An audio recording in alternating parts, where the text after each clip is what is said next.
Bonjour pour cette 39e vidéo sur la démocratie implicative. Elle a un gigantesque défi pour refonder l'éducation nationale. Repartir d'une feuille blanche ne sera pas facile. Le poids du temps et des habitudes pèse lourd. Comme pour le reste de la société, ce profond bouleversement ne se fera pas sans les enseignants, les personnels, les syndicats, les élus, les parents et les citoyens. La négociation sera longue et délicate. Une période de transition éducative sera nécessaire, comme pour d'autres sujets, la dette ou la transition écologique. Il faudra aussi former des professeurs sur d'autres bases.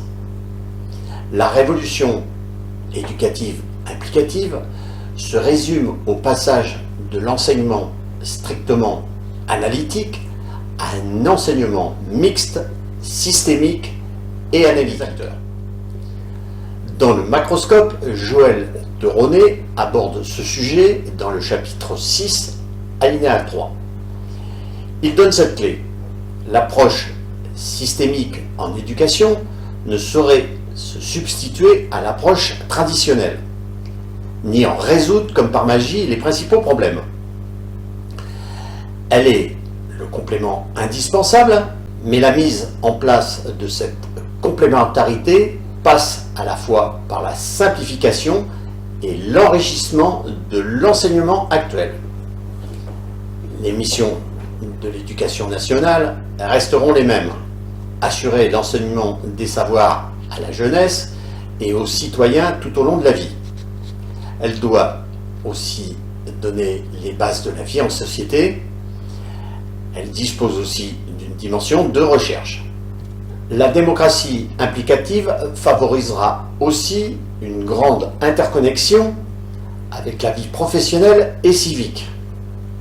Elle favorisera des interventions extérieures avec les parents, les chefs d'entreprise, les élus, les syndicats et les militaires.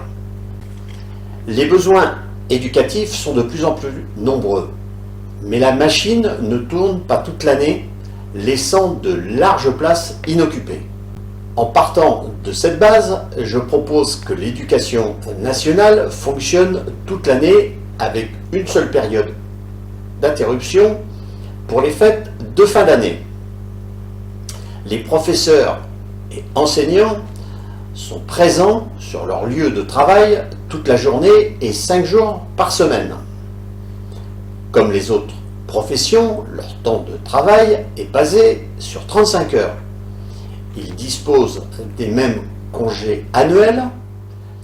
Une adaptation des locaux sera indispensable à cette transformation.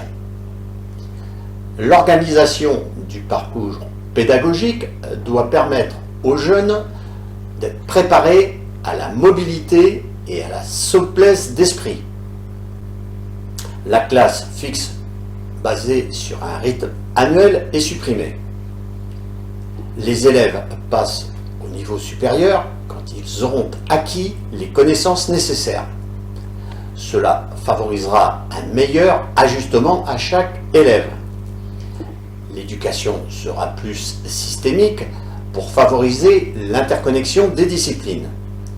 Une équipe pédagogique de 3 à 4 professeurs sera affectée à chaque classe.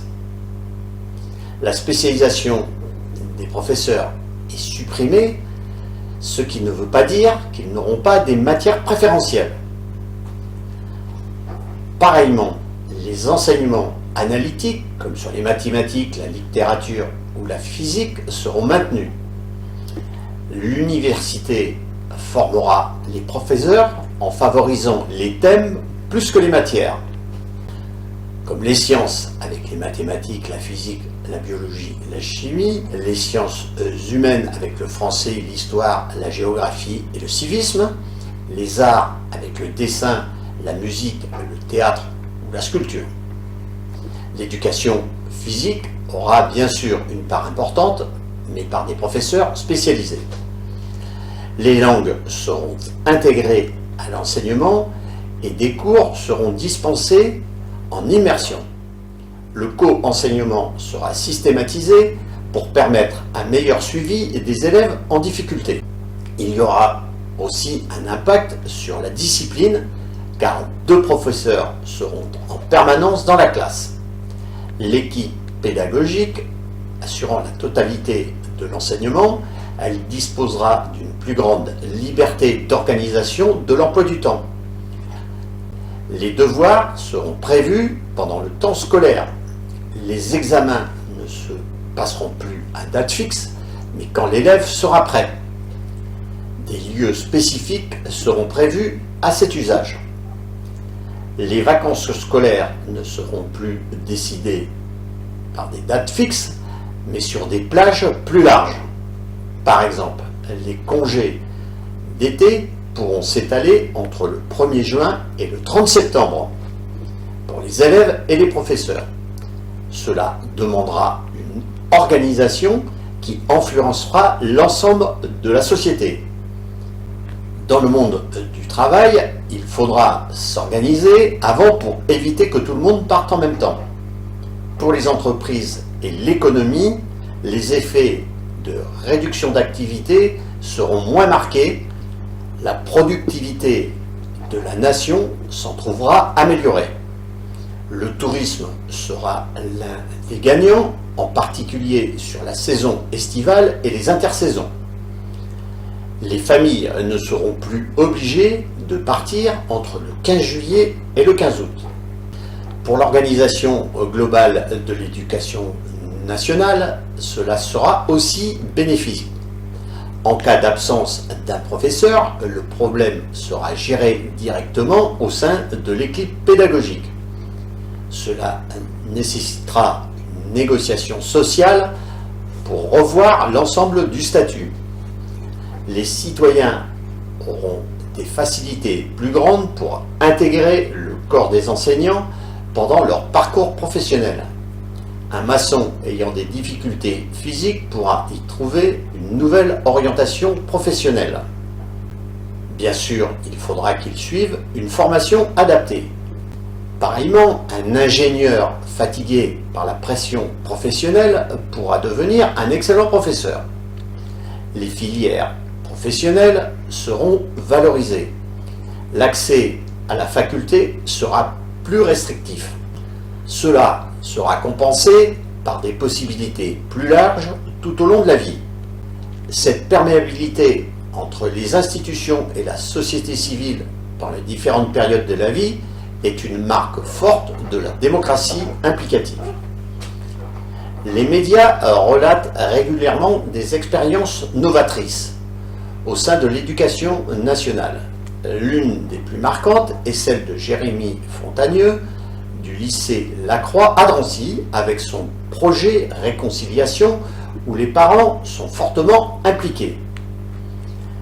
L'éducation nationale bénéficie du plus gros budget de l'État, environ 52 milliards d'euros en 2018. Cela représente environ 9 000 € par élève. Il faut y ajouter 20 milliards pour les pensions. Dire que l'éducation nationale manque de moyens est un peu excessif. Cependant, nous devons repenser son organisation pour en améliorer l'efficience. C'est une ambition indispensable pour notre jeunesse et la nation face aux défis du XXIe siècle. Vous pouvez acheter mon livre En marche vers la démocratie implicative, de préférence chez votre libraire ou sur Internet. Vous retrouverez les sujets traités à partir de la page 245. Vous pouvez aussi consulter mon site Internet où vous trouverez de nombreux documents. Sur ma chaîne YouTube, vous retrouverez l'ensemble de mes vidéos. N'oubliez pas de partager celle-ci sur les réseaux sociaux. Je vous remercie et à bientôt.